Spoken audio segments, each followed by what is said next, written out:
안녕하세요. 과학기술정책연구원 정일영입니다. 저는 오늘 미래산업의 핵심 그리고 미래 유망 직업군이 있는 디지털 헬스케어에 대해서 소개해 드리려고 해요. 제가 일하고 있는 곳은 과학기술정책연구원인데 아마 들으시는 친구분들은 어느 것을 연구하는 것이지? 라고 좀 갸우뚱거려지시는 분들도 있을 거예요. 저희는 말 그대로 과학기술의 정책을 연구하는 곳입니다. 아마 이 영상이 끝나게 되면 이런 연구를 하는 곳이구나 라고 알게 되실 거예요. 제가 디지털 헬스케어를 소개해 드린다고 말씀드렸는데 어떤 생각이 드셨어요? 디지털 헬스케어라고 하면 저희가 일반적으로 애플워치나 웨어러블 디바이스에서 여러 가지 헬스케어 데이터, 건강 데이터를 모으는 것도 그걸 통해서 개인의 건강을 관리하는 것도 이 디지털 헬스케어에 들어갑니다. 이거는 이제 애플의 애플워치의 시연 사진이고요. 그리고 또 다른 거는 저희가 집에서 지금은 많이 저희가 경험하고 있지는 않지만 집에서 진료를 받고 그다음에 옆에 있는 그림처럼 드론이 의약품을 배송해 주는 것 이런 것도 디지털 헬스케어의 한 분야입니다. 그래서 여러 가지로 좀 저희가 디지털 헬스케어를 정의할 수 있는데 저는 좀 쉽게 표현해 보자면 디지털 헬스케어는 ICT, 인공지능, 빅데이터 기술을 통해서 저희가 좀 더 효과적으로 효율적으로 건강을 관리하고 질병을 치료하는 거라고 저는 정리해 볼 수 있을 것 같아요. 그래서 어떤 것이 디지털 헬스케어일까라고 생각해 보면 저희가 일반적인 보건의료, 건강관리 그 안에 기술이 적용되는 것. 그래서 저희가 비대면으로 진료하는 것, 그리고 저희 웨어러블 디바이스로 건강을 관리하는 것, AR, VR을 이용하는 것들 모두 다 포함이 됩니다. 그래서 이 시장은 지금 이제 여러분들이 생각하실 거예요. 그렇다면 디지털 헬스케어 잘 들어보지 못했는데 이 시장이 유망한 시장일까? 유망한 산업일까? 지금 이 산업은 계속적으로 지금 보이시는 그래프처럼 계속 증가 상황에 있습니다. 그리고 이 그래프는 미국의 이 벤처 투자 회사가 매년 올해 이 산업에 얼마가 투자되었습니다 라고 보여주는 그래프인데요. 이것도 지금 투자 금액이 계속 상승 중에 있습니다. 여기서 보이시는 것처럼 지금 전반적으로 2022년은 벤처 투자 업계가 약간 겨울이에요. 그래서 모두 다 투자금이 많이 줄어들고 있습니다. 그래서 이 디지털 헬스케어 분야에서도 투자는 좀 줄어들고 있어요. 그래서 제가 뒤쪽에서도 직업을 말씀드릴 텐데 이런 직업도 있습니다. 디지털 헬스케어 기업에 그 기업들을 잘 보고 이쪽에 투자하는 이 투자사들도 굉장히 많이 증가를 하고 있는데요. 지금 전체적으로 딜의 숫자가 줄어들고 투자 금액이 줄어들고 있는데 그 와중에 이 네모 블럭을 보시면 맨 위에 가장 많이 투자받고 있는 게 멘탈 헬스, 정신케어 쪽이에요. 왜 그럴까요?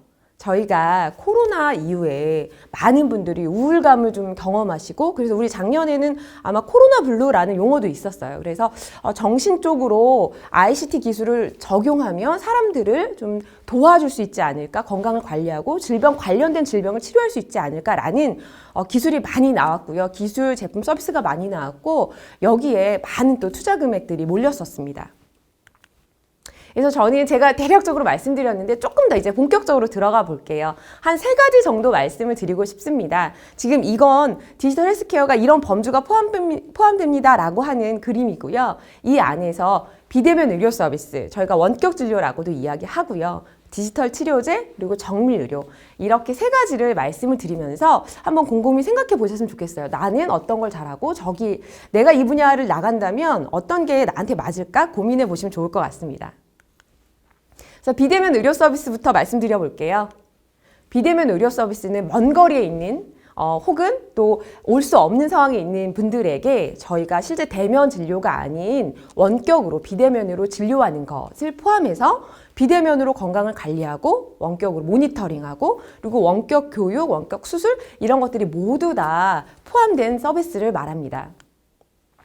그렇다면 우리는 사실 국내에서는 비대면 의료 서비스까지 이게 도입되기에 좀 쉽지 않았어요. 왜냐하면 저희는 바로 문 밖을 나가면 제가 원하는 거의 모든 과의 의사 선생님들을 만날 수 있기 때문이에요.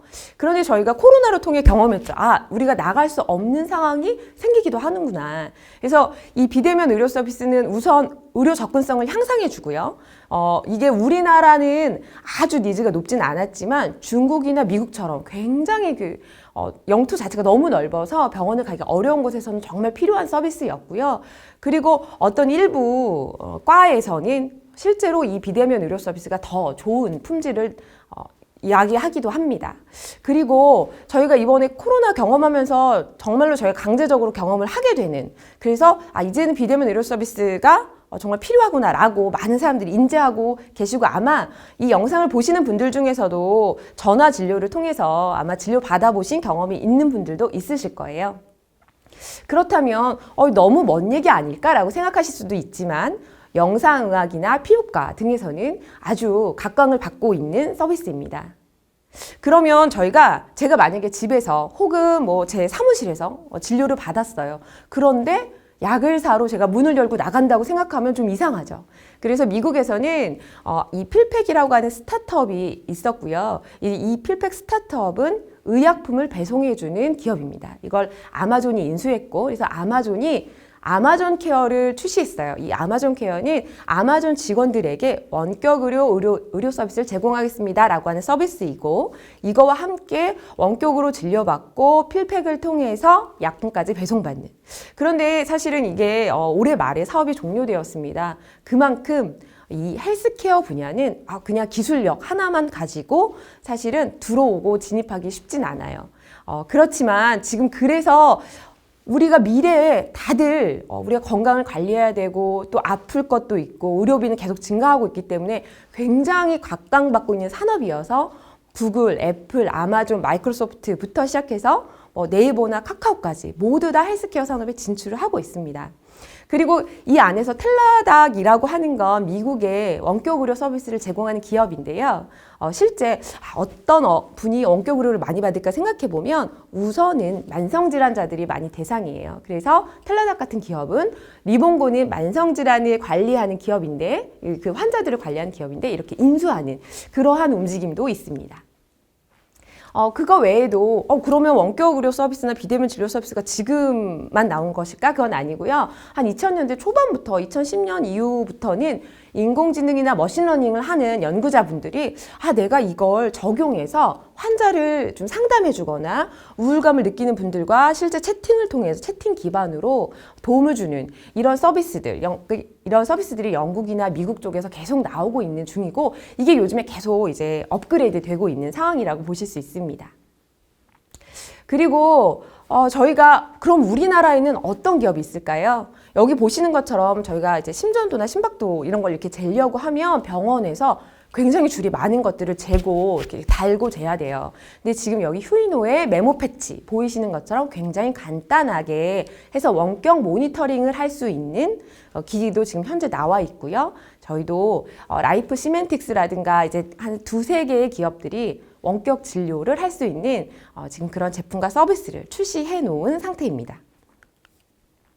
그러면 괜찮다, 되게 필요한 것 같은데 그럼 우리도 하면 되겠구나 이렇게 생각하실 수 있지만, 실제 이런 서비스를 들어오려면, 이런 제품을 저희가 쓰려면 저희 같은 사람들이 연구를 해서 문제를 풀어야 되는 부분이 있습니다.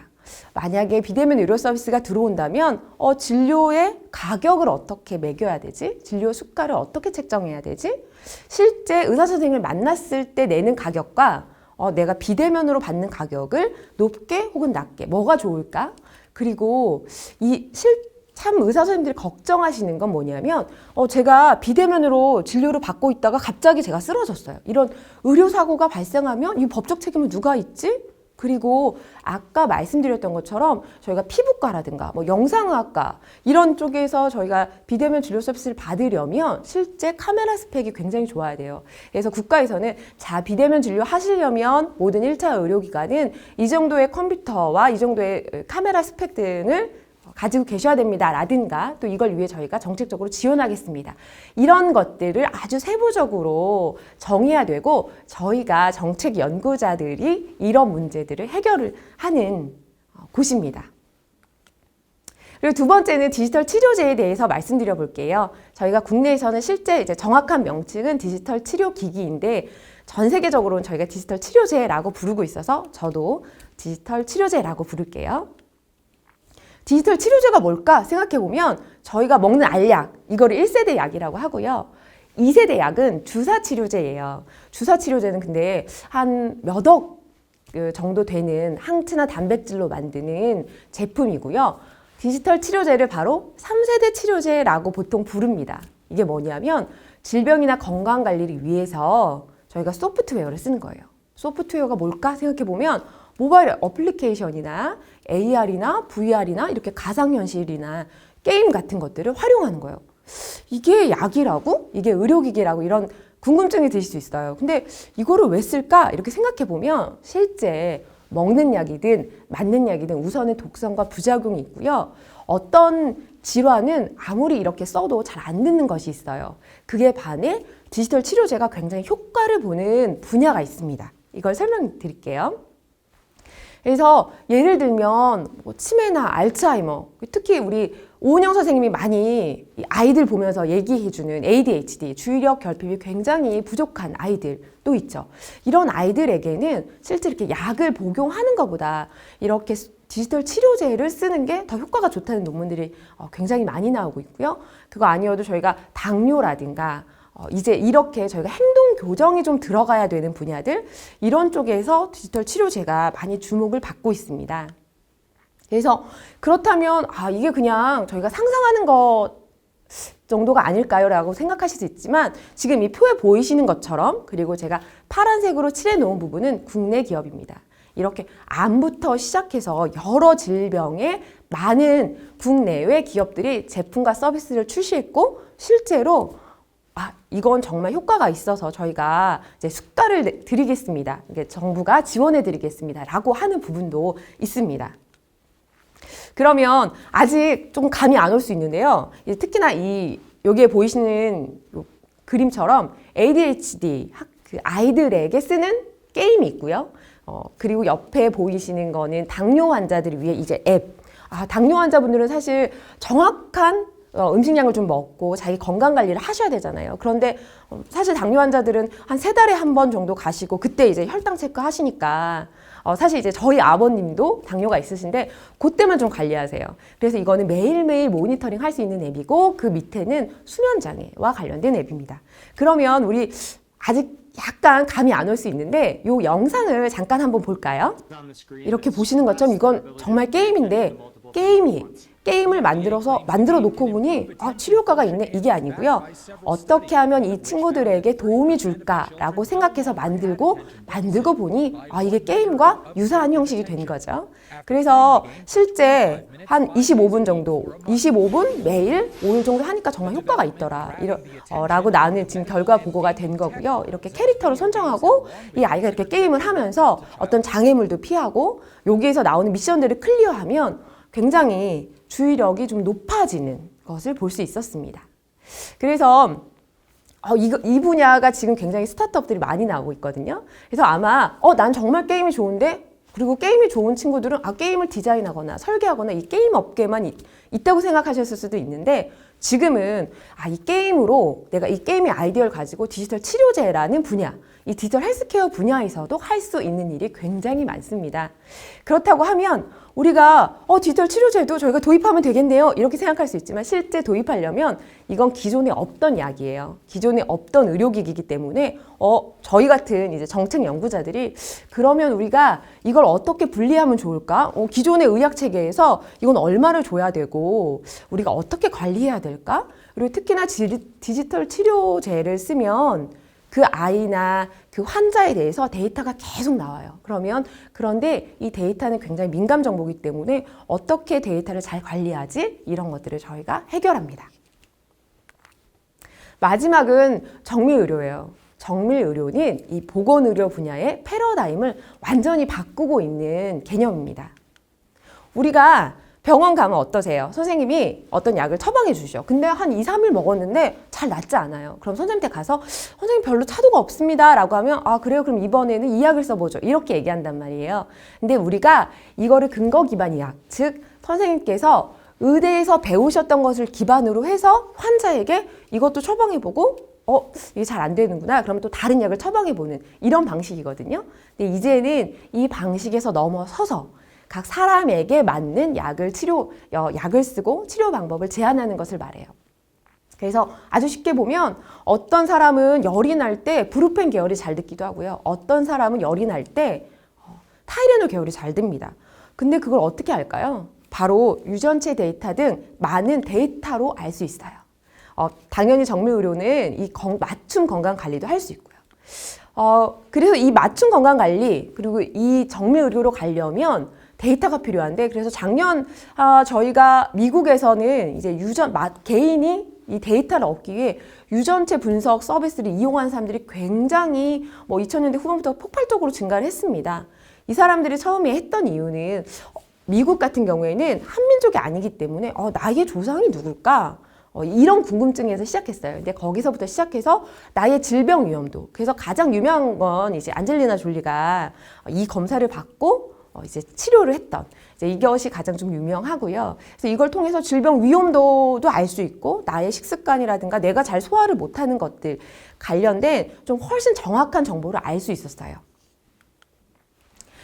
그렇다고 하면 실제 정밀 의료를 우리가 추진하려면 지금 말씀드린 유전체 데이터, 그리고 제가 여러 병원에 산재되어 있는 병원 정보, 그리고 저희가 만약에 웨어러블 디바이스가 있다면 이제 거기에서 매일매일 제가 걷는 걸음수, 심박수와 같은 제 라이프로그 데이터, 그리고 저희가 우리나라는 1년에 한 번 혹은 2년에 한 번 모두 다 건강검진을 받거든요. 그래서 그 건강검진 데이터까지 합쳐지면 퍼즐이 맞춰지듯 저에 대한 건강에 대한 모든 데이터가 모이게 됩니다. 그러면 이 사람에게 가장 정확한 치료 방법으로 건강관리 방법을 할 수 있는 거예요. 근데 이게 제가 중간쯤에서도 말씀드렸지만 사실 쉽진 않아요. 왜냐하면 이 4가지 데이터가 다 민감 정보여서 우리가 그냥 일반 기업이 모으기도 쉽지 않고 정부가 딱 나서서 하기도 쉽지는 않습니다. 그렇지만 이걸 모아야 되는 거는 맞는 방향이고요. 그래서 이걸 통해서 저희가 건강관리를 해야 되는 것. 그래서 지금 미국에서는 아마존, 구글, 애플, 마이크로소프트 모두 다 내가 이 데이터들을, 사람들의 데이터를 모아서 서비스해 보겠어 라고 다 시작을 했고요. 지금 계속적으로 사업이 실패했어요. 그러면 선생님 혹시 이 분야는 좀 저물어가는 분야 아닙니까? 이렇게 생각할 수 있지만 그렇지 않아요. 이게 굉장히 쉽지 않아서 계속 도전하고 또 도전하고 도전하면서 서비스와 제품이 바뀌고 업그레이드 되고 있는 상황입니다. 그래서 우리나라는 이건 이제 정부에서 해야겠다. 특히나 국내에는 건보나 심평원에 워낙 많은 데이터가 있기 때문에 이제 정부가 나서서 모든 사람들의 데이터를 좀 모아보자라고 하는 여러 프로젝트들을 해요. 그러면 그리고 이제 여기 보시는 것처럼 중간에 요 네모 박스에 All of Us라고 써 있는데요. 그건 이제 미국에서 100만 명 이상의 사람들에게 헬스케어, 제가 말씀드린 이 4가지 데이터들을 다 모으는 것을 하고 있고요. 영국에서는 50만 명을 대상으로 이미 모았습니다. 그리고 우리도 하고 있고 이제 민간 기업들에서도 다 시도하고 있어요. 그러면 궁금하실 거예요. 그러면 정책 연구자들은 뭐 하지? 이런 생각 하실 텐데 저희는 저희가 데이터를 모아야 된다면 우리가 어떤 데이터를 모으는 게 가장 잘 활용될까요? 이런 걸 먼저 고민하고요. 그리고 데이터를 모은다는 건 결국에 개인이, 제가 그리고 혹은 저희 아이들이 이 데이터를 제공해야 되는 거잖아요. 그러면 저희가 그냥 제공하는 것 더해서 우리가 적극적으로 참여하려면, 일반 사람들이 적극적으로 참여하려면 어떻게 해야 되지? 그런 것도 고민하고 실제 연구자분들 그리고 우리 민간 기업들이 이 데이터를 가지고 쓸 때 어떻게 하면 잘 활용할까?